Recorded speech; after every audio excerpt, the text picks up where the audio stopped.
बैसाख के महीने की किसी भी अष्टमी तिथि को 12 महीने में शुक्ल पक्ष कृष्ण पक्ष की अष्टमी तिथि पड़ती है।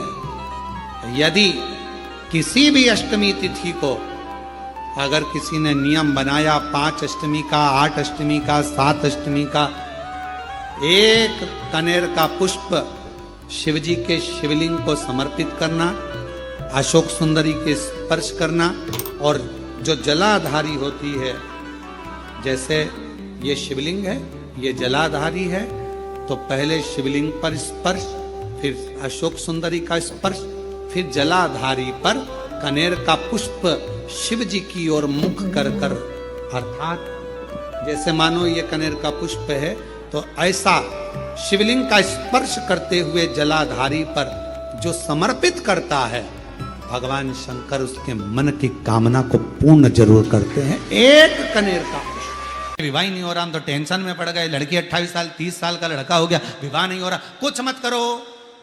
अष्टमी तिथि आए तो अशोक सुंदरी वाली जो जगह है वहां पर हल्दी की 7 बिंदियां लगा दो, लड़का लड़की का हाथ उस बिंदी पर रखवा दो, उसका नाम गोत्र बोलो, उसी हल्दी में उसके हाथ पीले करवा दो, और पीपल के पेड़ पर उस हाथ के 5 छापे पड़वा दो। 3 महीने में विवाह पक्का हो जाता है महाराज। और कोई माताएं कह देती हैं, कोई बच्चा कह देता है, मम्मी मुझे याद नहीं होता, याद करता हूँ परीक्षा हॉल में जाकर भूल जाता हूँ, मैं कुछ पढ़ता हूँ बाद में जाके भूल जाता हूँ, स्मरण में नहीं रहता। तो उनसे भी निवेदन है, आप माँ नील पाठ नहीं पढ़ सकते, स्तोत्र नहीं कर सकते, संस्कृत में नहीं पढ़ सकते, तो मां नील सरस्वती के नाम से अष्टमी, नवमी और चतुर्दशी के दिन एक शंख पुष्पी पुष्प को, नीला कलर का जो फूल होता है बेल में लगा होता है, जो शिव जी को अति प्रिय होता है, उस पुष्प को आप जलाधारी पर रख दीजिए। जलाधारी जानते हो ना सब लोग, शिवलिंग पर नहीं, जलाधारी पर रख दीजिए और जल चढ़ाना 7 बार प्रारंभ करिए। बाबा देव अधिदेव महादेव आपको याददाश्तता में प्रवर करेगा। परीक्षा हॉल में जितना तुम याद कर कर गए हो, अच्छी मेहनत कर कर गए हो, तो भूलोगे नहीं, तुम्हारी बुद्धि तीव्र होती चली जाए, प्रबल होती चली। अब जरा माताएं बड़ा ध्यान लगाकर सुनिएगा, कथा चूके ना। आपको 10 जगह जाकर सिर नवाने की जरूरत ना पड़े, एक महादेव के चरणों से ही आपका आनंद सुख प्राप्त हो जाए। एक मट्टी का पात्र, और मट्टी का अगर कोई कलश है छोटा सा, उस कलश के ऊपर तांबे का कलश,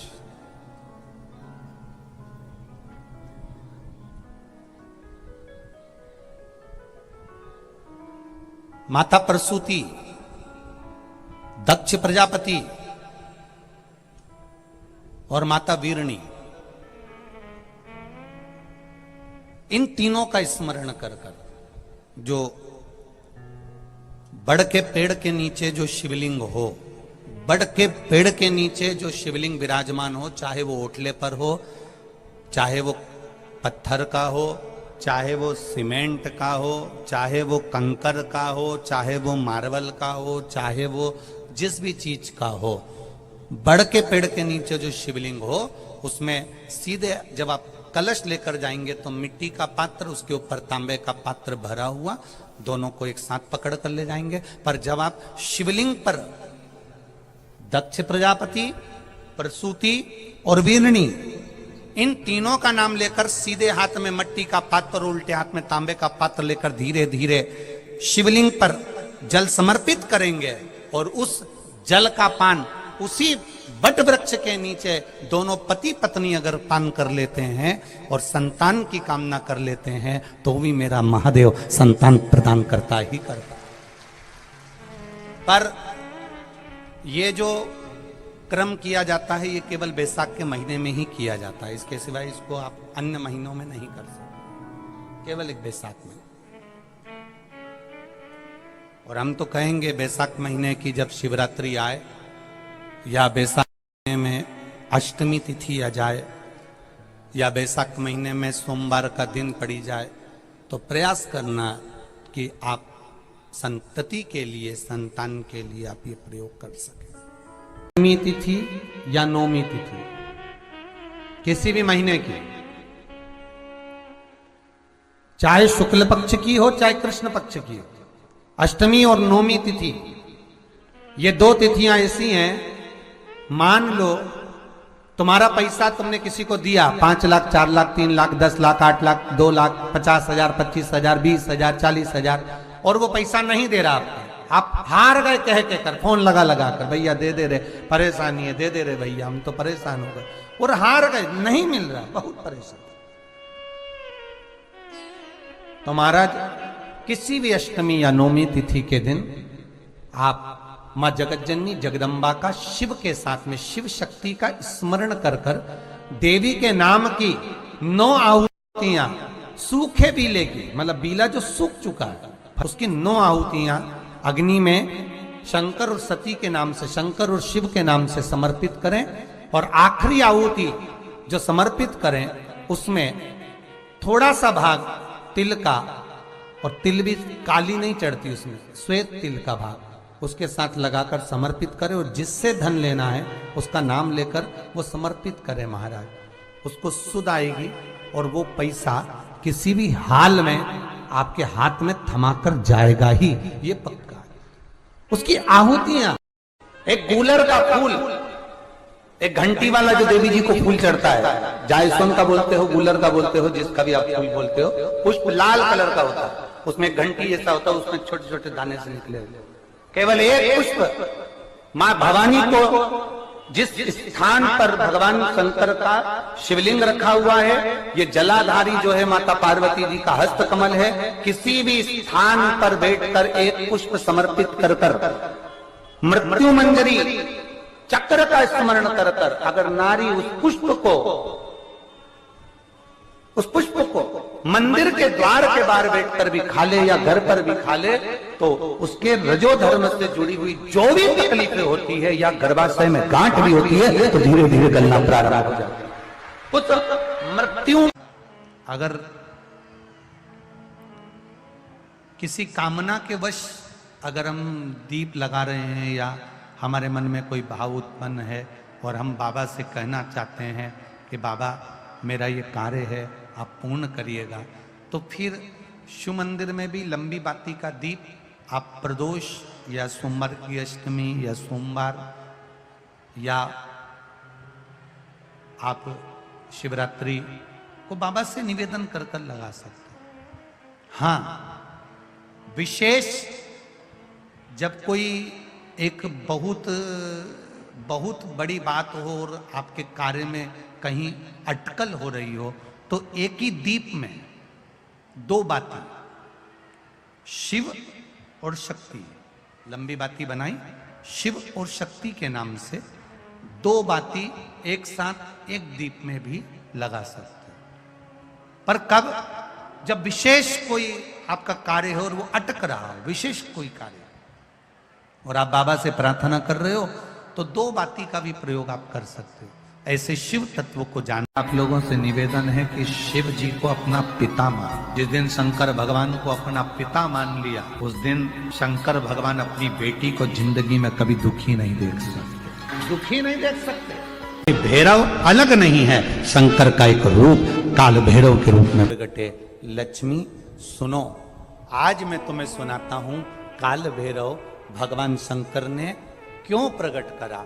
उसका कारण केवल एक है, जब देव अधिदेव महादेव अपने नेत्र बंद कर कर बैठ जाते हैं और समाधि में लीन हो जाते हैं, साधना में लीन हो जाते हैं, तब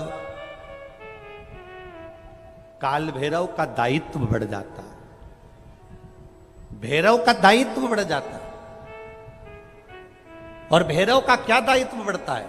तो सुनो लक्ष्मी, भैरव का दायित्व यह बढ़ जाता है कि जो शंकर के शिवालय में पहुंचता है, जो शंकर के शिवालय में पांव रखता है, जो शंकर के शिवालय में अंदर पहुंचकर शिवालय में अपना चरण रखते रखते रखते रखते देहली से जब अंदर जाता है और शिवालय में शंकर भगवान के शिवलिंग की आराधना करता है, जल चढ़ाता है, शमी पत्र चढ़ाता है, बेल पत्र चढ़ाता है, कमल पुष्प चढ़ाता है, भगवान की श्रृंगार कर कर चंदन अबीर गंध से जो पूजन करता है भगवान की, जब वो अंदर प्रवेश करता है तो भैरव का दायित्व ये हो जाता है कि उसके दुख को भैरव उसी समय पर भक्षण कर लेता है और उसको सुख देकर भेज देता है। यह भैरव का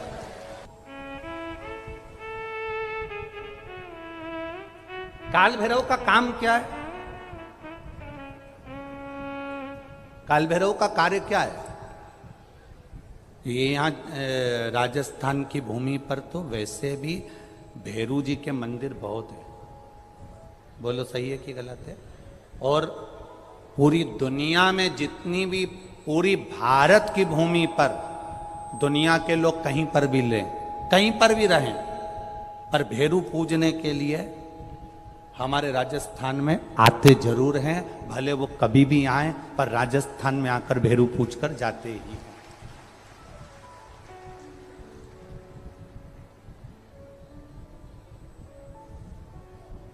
भैरव का काम क्या है?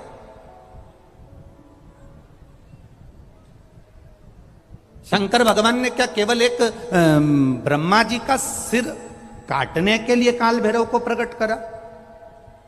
केवल एक कार्य के लिए ब्रह्मा जी ने, भगवान शिव जी ने काल भैरव को प्रकट करा? केवल एक काम के लिए?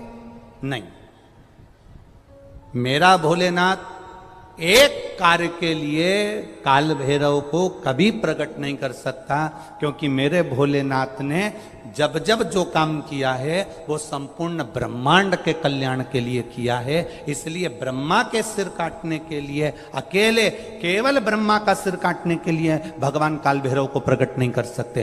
तब काल भैरव के प्रकट होने का कारण क्या है? भैरव के प्रकट होने का कारण क्या है? भैरू जी के प्रकट होने का कारण क्या है? भैरव प्रकट क्यों हुए हैं? तो शंकर भगवान जब काल भैरव जब नारायण के यहां बैकुंठ में गए और भगवान बैकुंठ में जब पहुंचे तो लक्ष्मी जी ने भगवान नारायण से पूछा, प्रभु मेरे मन के संशय को मिटाइए, ये भैरव प्रकट क्यों हुए हैं? केवल ब्रह्मा का सिर काटने के लिए?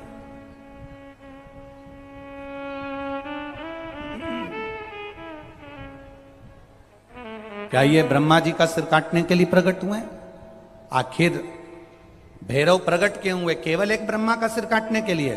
भगवान विष्णु ने कहा नहीं, केवल ब्रह्मा का सिर काटने के लिए काल भैरव नहीं प्रकट होता।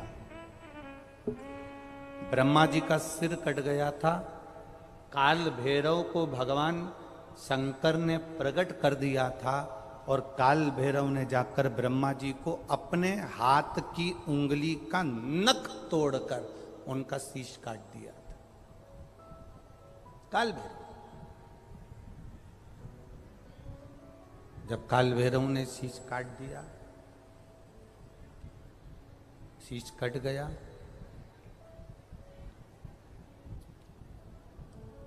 भैरव काल भैरव का आदर, सम्मान, सत्कार सभी देवताओं ने किया।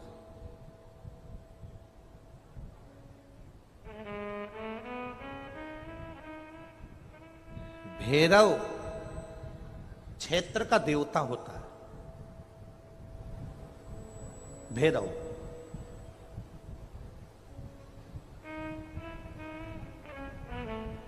64 तरह के भैरव होते हैं। कितने तरह के? 64। 64 तरह के भैरव होते हैं और 64 तरह के भैरव, जितने भैरव होते हैं उतनी भैरवी होती है, क्योंकि शिव के साथ शक्ति जरूरी है, भैरव के साथ भैरवी जरूरी है, क्योंकि भैरव शंकर भगवान का एक अंश रूप है, क्योंकि शिव ने उसको प्रकट करा। हाँ, दुनिया के लोग भले भैरव जी को बदनाम करने में लगे, ये तो शुरू से चला आ रहा है। भैरव जी को कोई बीड़ी पिला देता है, कोई सिगरेट पिला देता है, कोई कह देता है कि भैरव बाबा को तो बीड़ी दे दो, भैरव बाबा को तो सिगरेट दे दो। ये ढोंग और प्रपंच मेरे शंकर की कथा में नहीं है।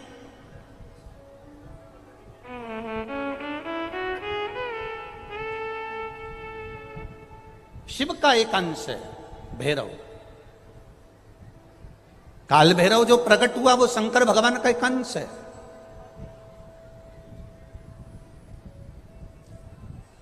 काल भैरव जो प्रकट हुए वो शिव का एक अंश रूप है। और काल भैरव जब प्रकट हुए सारे देवताओं ने उनका आदर करा, इंद्र ने उनका सम्मान करा, इंद्र उनकी सेवा में लगे, वायु देव, गरुण देव, वरुण देव, जितने भी देवता हैं सब ने उनका आदर करा। अब आदर करते करते करते करते माता लक्ष्मी जी ने भी काल भैरव को निमंत्रण दिया। जरा सुनिएगा, बहुत सुंदर कथा है पुष्कर राज की। इस कथा को अपनी जिंदगी में उतारना जरूर। काल भैरव का निमंत्रण माता लक्ष्मी जी ने दिया और माता लक्ष्मी जी ने काल भैरव को निमंत्रण दिया कि काल भैरव आप बैकुंठ में पधारो और बैकुंठ की भूमि को आप पधार कर आनंदित करिए। तो काल भैरव भगवान का नाम उच्चारण करना, कैसा भी चर्म रोग हो, कैसी भी बीमारी शरीर की चमड़ी से जुड़ी हुई अगर हो गई है, काल भैरव भगवान का स्मरण फल देता। भैरव भगवान का नाम लेकर जल समर्पित कर कर, मां भैरवी का स्मरण कर कर जल की धार का स्मरण। शिव शंकर, यह शिवलिंग है, यह जलाधारी है। जब जल चढ़ाएं दक्षिण में खड़े होंगे, जहां पानी बहता है वो उत्तर में जाता है। शिव जी का जो पानी है वो बहकर कहां जाता है? उत्तर में। तो जहां से पानी बहता है उसके ठीक विपरीत में खड़े होकर बैठकर आप शिव जी को यहां जल चढ़ाएं। ओम भैरवाय नमः, शिव भैरव का नाम लेकर जल समर्पित करें। मां भैरवी का नाम लेकर यहीं से जल की धार यहां चढ़े। जो जलाधारी है गोल चौकोर, जो भी जलाधारी आपके पास के मंदिर में, वहां भैरवी का, मां भैरवी का नाम लेकर, पहले बाबा का भैरव शिव का नाम लेकर यहां और मां भैरवी का नाम लेकर यहां जल समर्पित करें। जो जल चढ़ता है उसी जल का प्रोक्षण अपने शरीर पर करें या थोड़ा सा झेल कर लाकर उसको पूरे जहां जहां तकलीफ है पूरे शरीर में लगाना प्रारंभ करें। डॉक्टर की दवाई भी खाते रहें, इलाज भी कराते रहें और साथ में ये बाबा भैरव का नाम भी लेते रहें। आराम लगेगा, होगा। शिव तत्व की प्राप्ति का सुख है। भगवान भैरवनाथ का स्मरण। लोग कहें कि कई लोग कहते हैं शंकर जी अलग हैं, भैरव अलग हैं, कोई कहता है शिव अलग हैं, भैरव अलग हैं, कोई कहता है जगत जननी दुर्गा अलग है, भैरवी अलग। ना ना ना, ये व्यर्थ की बातों में आप मत पड़िए। शिव महापुराण, हमारी बात पर भरोसा नहीं तो शिव महापुराण की कथा लेकर आओ, गीता प्रेस गोरखपुर की, और शिव महापुराण की कथा को हिंदी में अपने घर में रहकर जब फुर्सत मिले तब पढ़ो तो आपको ज्ञात हो जाएगा मुझे प्रकट क्यों करा, किस लिए प्रकट किया। जिस समय पर काल भैरव प्रकट, 64 योगिनियां नृत्य कर रही हैं, मां कंकाली काली भी नृत्य कर रही है, देवियां सब प्रसन्न है, देवता स्तुप्त है। और शंकर भगवान मंद मंद मुस्कुराते हुए काल भैरव को प्रकट करते हुए कहते हैं, काल भैरव पूछता है मेरे को प्रकट करने का कारण क्या है, क्यों प्रकट किया, किस लिए। काशी वाले कहते हैं कि काल भैरव काशी के कोत वाले हैं, पर शिव महापुराण की कथा कहती है कि काल भैरव केवल काशी के कोतवाल नहीं, काल भैरव पूरी भारत की भूमि, पूरे विश्व के कोतवाल है। पूरे विश्व के मृत्यु लोक में जो जन्म लेता है, शास्त्र कहता है, हमारे शास्त्र वर्णन करते हैं, ब्रह्मा ब्रह्म लोक में विराजमान है, भगवान विष्णु बैकुंठ लोक में विराजमान है, भगवान शंकर मृत्यु लोक में विराजमान है। भगवान शंकर अपने नेत्र बंद कर कर बैठे रहते हैं। मां सती ने, माता पार्वती ने शंकर भगवान से पूछा था इस काले भैरव को क्या केवल ब्रह्मा जी को मारने के लिए, ब्रह्मा जी का सिर काटने के लिए प्रकट करा आपने? क्या इस काल भैरव को केवल अंधकासुर के वध के लिए प्रकट करा तुमने? क्या इस काल भैरव को केवल दुष्टों के संहार के लिए प्रकट करा आपने? शंकर भगवान कहते हैं नहीं पार्वती, ब्रह्मा का सिर तो मैं भी काट सकता था, अंधकासुर को तो मैं भी मार सकता था, पर काल भैरव को मैंने इन दुष्टों के संहार के लिए प्रकट नहीं करा है। पार्वती, जब मैं नेत्र बंद कर कर बैठूंगा तब साधना में लीन रहूंगा, मृत्यु लोक से कोई अपने प्राणों को त्याग कर जब जाएगा तो मेरा काल भैरव उसकी हाजिरी बजाता हुआ आगे आगे चलकर बताएगा कि इसने शिव को एक लोटा जल चढ़ाया। मेरा काल भैरव ये बताएगा कि शंकर को एक लोटा जल चढ़ाया इसकी साक्षी है।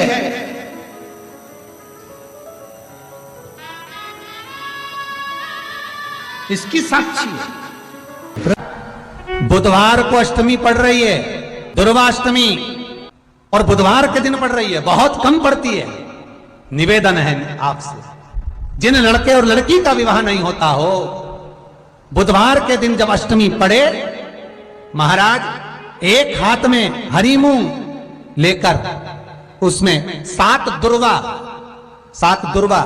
हाथ में लेकर चंद्रमा के ऊपर से छत पर जाकर 7 बार उतार कर जो गणेश जी के मंदिर में विवाह की कामना कर कर चढ़ा देते हैं, शास्त्र कहता है उसका विवाह 4 महीने के अंदर पक्का हो जाता है। महाराज 4 से ज्यादा 6 महीना लगेगा और विवाह पक्का हो जाए। जिन लड़का लड़की का विवाह नहीं हो रहा, बालचंद्र का स्मरण करें, गणेश चंद्र का उसमें घी मिला। जिन बच्चों के नयन कमजोर हो, बच्चों के नयन कमजोर हो गए हो, चश्मा चढ़ रहा हो, चश्मा लग रहा हो, उन बच्चों के लिए भी भैरव मंदिर में तेल का दिया लगाकर उसकी काजल बनाकर काल भैरव का स्मरण कर कर उसमें घी मिलाकर भैरव बाबा के नयन बिंदु को लगाकर वही काजल बच्चों की आंख में लगाना प्रारंभ कर दीजिए। नेत्र की रोशनी अपने आप बढ़ना प्रारंभ। काल भैरव का स्मरण, पर डॉक्टर को जांच जरूर कराना हो, कहीं सीवर वाला हमारा झूठ तो नहीं। सुंदरता होगी तो लुच्चों की नजर पड़ेगी, गले में सोने की चेन होगी तो चोर की नजर पड़ेगी, और मुख में शिव का नाम होगा तो महादेव की नजर पड़ेगी। ये निश्चित है।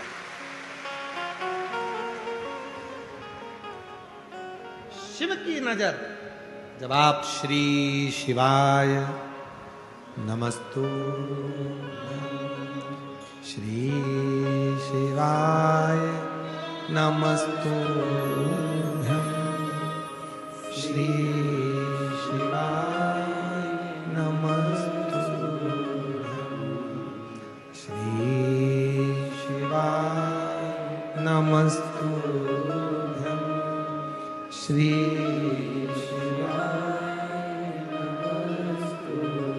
जब आप मुख से श्री शिवाय नमस्तुभ्यम कहते हो तो मेरे बाबा की दृष्टि आप पर पड़ती है। इसलिए आपसे कहते हैं प्रतिदिन 33 कोटि देवता में केवल एक देव अधिदेव महादेव ऐसे हैं जो प्रतिदिन प्रदोष काल में शाम के समय मां जगत जननी पार्वती के साथ में नंदी पर बैठकर भ्रमण करते हैं, और जिसके दरवाजे पर बाबा पहुंचता है उसका कल्याण निश्चित ही करता है। लिख दो दरवाजे पर श्री शिवाय नमस्तु। एक स्टिकर खरीद कर ले जाओ, चिपका दो दरवाजे पर। बाहर खड़ा हुआ व्यक्ति अगर कोई बेकार खबर भी लाया होगा तो थोड़ी देर पड़ेगा श्री शिवाय नमस्तुभ्यम। आप दरवाजा खोलने जाओगी तो घर दरवाजे के दरवाजे पर अंदर की ओर भी चिपका हुआ है श्री शिवाय नमस्तुभ्यम। दरवाजा खोलोगी तो पढ़ोगी श्री शिवाय नमस्तुभ्यम।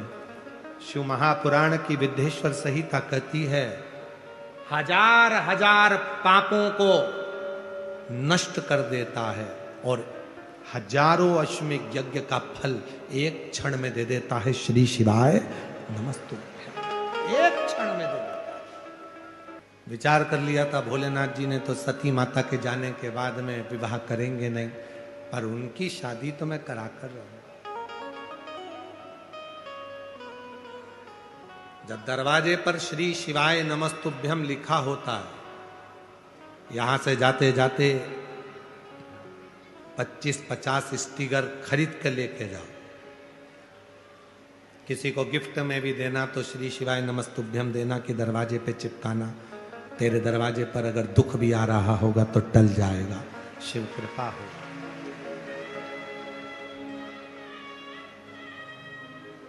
नियम बना लो कि अपने गांव के पूरे गांव की एक एक दुकान पर एक एक घर पर श्री शिवाय नमस्तुभ्यम लगाना है, चिपकाना है।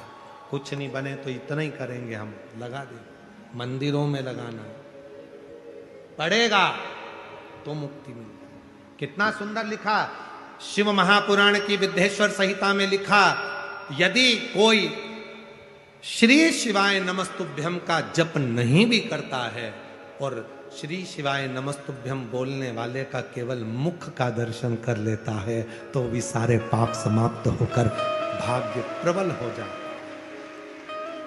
ये सीहोर वाला महाराज नहीं कर रहा है। गीता प्रेस गोरखपुर की शिव महापुराण लेकर आई है। वेद व्यास जी ने जिस पुराण को लिखा, गीता प्रेस गोरखपुर की शिव पुराण लाओ, हिंदी की लिखी हुई लाओ और उसकी विद्येश्वर संहिता पढ़ो, उसमें मिलेगा कि श्री शिवाय नमस्तुभ्यम बोलने वाले के मुख का मात्र दर्शन कर लो तो संचित पाप समाप्त होकर शिव कृपा होती। एक माचिस का तीली आग लगाने की सामर्थ्यता रखती है। लाइटर की छोटी सी चिंगारी पूरे गैस को जलाने की सामर्थ्यता रखती है। उसी तरह कहीं पर भी बैठकर बोला गया श्री शिवाय नमस्तुभ्यम हमारे सारे पापों को समाप्त कर पुण्य को प्रबल करने की सामर्थ्यता